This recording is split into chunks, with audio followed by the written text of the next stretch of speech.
ચાલો આજે ઇતિહાસના પાના ઉથલાવીએ અને એક એવા શક્તિશાળી શાસકની વાત કરીએ જેનું નામ લગભગ 2000 વર્ષ સુધી જાણે કોઈએ સાંભળ્યું જ નહોતું.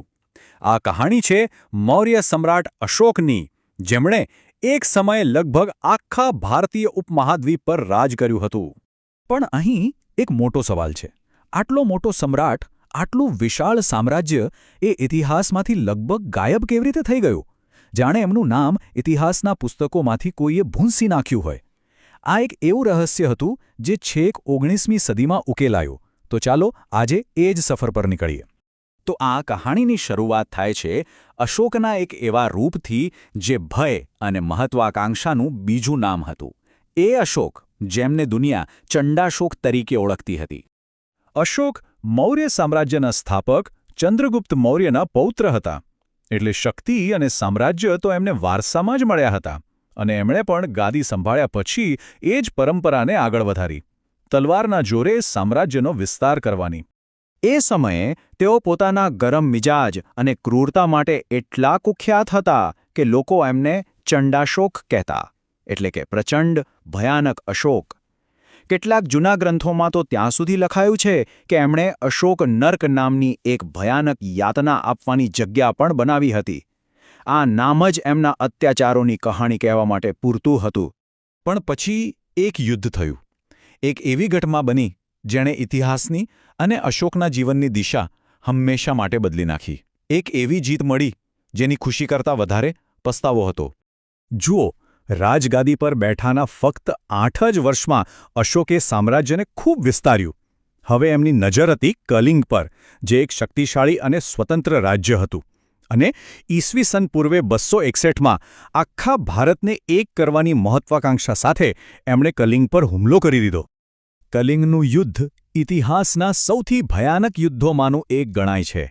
અશોકની સેના જીત માટે કંઈ પણ કરવા તૈયાર હતી. આ યુદ્ધ માત્ર સૈનિકો વચ્ચે નહોતું લડાયું, એમાં સામાન્ય નાગરિકોનો પણ ભોગ લેવાયો. આ યુદ્ધની જે કિંમત ચૂકવાઈ એ ખરેખર હૃદય કંપાવી દે તેવી હતી. યુદ્ધના મેદાન પર લગભગ 1 લાખ લોકોના મૃતદેહો પડ્યા હતા. ચારે બાજુ ફક્ત મોત અને વિનાશનું તાંડવ હતું. અને વાત અહીં જ નહોતી અટકી. 1.5 લાખથી પણ વધારે લોકોને એમના ઘરમાંથી, એમની જમીન પરથી બળજબરીથી કાઢી મૂકવામાં આવ્યા. આખું રાજ્ય ઉજ્જડ થઈ ગયું હતું. જ્યારે સમ્રાટ અશોક વિજય મેળવ્યા પછી યુદ્ધના મેદાનમાં ફર્યા, ત્યારે એમણે જે જોયું એનાથી એમનું હૃદય કંપી ઉઠ્યું. ચારે બાજુ ફેલાયેલી તબાહી અને લોકોની ચીસોએ એમના મન પર ઊંડો ઘા કર્યો. એક ક્ષણે વિજયનો બધો નશો ઉતરી ગયો. સમ્રાટ અંદરથી તૂટી ગયા. અને એ જ પસ્તાવાની આગમાંથી એક નવા અશોકનો જન્મ થયો. એક એવો શાસક જેણે તલવાર ફેંકી દીધી અને કરુણાનો રસ્તો અપનાવ્યો. હવે એ ચંડાશોક નહીં, પણ ધમ્માશોક તરીકે ઓળખાયા. આ બદલાવ ખરેખર અકલ્પનીય હતો. જે રાજા પહેલાં તલવારથી જીતવામાં માનતો હતો, એ હવે ધર્મ એટલે કે નૈતિકતાથી લોકોના દિલ જીતવાની વાત કરવા લાગ્યો. જ્યાં પહેલાં હિંસા અને ક્રૂરતા હતા, ત્યાં હવે અહિંસા અને કરુણા હતા.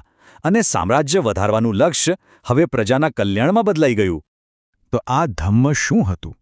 શું એ કોઈ નવો ધર્મ હતો? ના, બિલકુલ નહીં. એ તો એક સાર્વત્રિક નૈતિક સિદ્ધાંત હતો. એક એવી જીવન જીવવાની રીત જે ફરજ, ન્યાય અને સારા વર્તન પર આધારિત હતી. અને સૌથી મોટી વાત, એ સામ્રાજ્યના દરેક નાગરિક માટે હતી, ભલે તે કોઈ પણ ધર્મ કે જાતિનો હોય. ધમ્માના સિદ્ધાંતો ખૂબ જ વ્યવહારુ હતા. જેમ કે કોઈ પણ જીવને દુઃખ ન આપવું, બધા ધર્મો પ્રત્યે આદરભાવ રાખવો, વડીલોનું સન્માન કરવું, અને એક રાજા તરીકે લોકો માટે હોસ્પિટલ, રસ્તા અને કૂવા જેવી સુવિધાઓ બનાવવી. એક રીતે કહીએ તો આ આધુનિક સામાજિક કલ્યાણનો પાયો હતો. અશોકને ખબર હતી કે આ સંદેશ માત્ર શબ્દોમાં રહેશે તો ભૂલાઈ જશે. એટલે એમણે નક્કી કર્યું કે આ વિચારોને પથ્થરમાં કોતરીને આવનારી પેઢીઓ માટે અમર બનાવી દેવા. અને આ માટે એમણે એક આખી સિસ્ટમ બનાવી. એમણે ધમ્મ મહામાત્ર નામના ખાસ અધિકારીઓ નિમ્યા, જે ગામે ગામ ફરીને લોકોને નૈતિકતાનો પાઠ ભણાવતા. આખા સામ્રાજ્યમાં પથ્થરો અને મોટા સ્તંભો પર પોતાના સંદેશા કોતરાવ્યા. અને બૌદ્ધ ધર્મના શાંતિના સંદેશને શ્રીલંકા અને દક્ષિણ પૂર્વ એશિયા જેવા દૂરના દેશો સુધી પહોંચાડવા માટે ધર્મ પ્રચારકો પણ મોકલ્યા. અને અહીં આપણે પાછા એ જ રહસ્ય પર આવીએ છીએ જ્યાંથી શરૂઆત કરી હતી. આ જ પથ્થરો પર કોતરાયેલા લેખો સદીઓ સુધી એક કોયડો બનીને રહ્યા.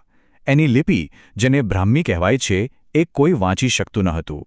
છેક 1837માં જેમ્સ પ્રિન્સેપ નામના એક અંગ્રેજ વિદ્વાને આ લિપિ ઉકેલી અને ઇતિહાસના પાનામાંથી ખોવાઈ ગયેલા મહાન સમ્રાટ અશોકની કહાની ફરીથી દુનિયા સામે આવી.